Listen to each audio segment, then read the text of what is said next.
Hello guys, আসসালামু আলাইকুম। আজকে টুনিকে নিয়ে বরাবরের মতন চলে যাচ্ছি গাজীপুর সাজেদা পার্ক। এটা অবস্থিত হয়েছে বোটবাজার থেকে তুরাগ নদীর পাড়ে।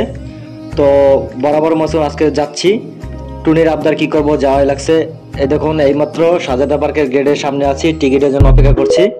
তো টিকিটে বেশি দাম নাই, মাত্র 50 টাকা করে জনপ্রতি। তো বরাবর মতো টিকিট 2টা কাটবো। গাইজ, আসলে ভিউটা বাইরে দিয়ে অসাধারণ। আসলে জানি না ভিতরে কেমন হবে। এই যে মেন গেট, আমরা প্রবেশ করলাম সাজেদা পার্কের ভিতরে। তো আশা করি ভালোই লাগতেছে ভিউটা। ভিতরে অনেক অনেক জায়গা আছে, আশা করি পুরোটা দেখবেন। গাইজ, এটা ফ্যামিলি নিয়ে ঘোরার মতো একদম সুন্দর একটা প্লেস। তো আশা করি আপনাদেরও ভালো লাগবে। আর যেহেতু প্রথম অবস্থায় আসছি, ভিউটা দেখে জোস লাগতেছিল। তো আমরা আশা করি সব ঘুরে দেখব। আর এখানে ভিতরে রেস্টুরেন্ট আছে, ভালো মানের খাবারও পেয়ে যাবেন আপনারা।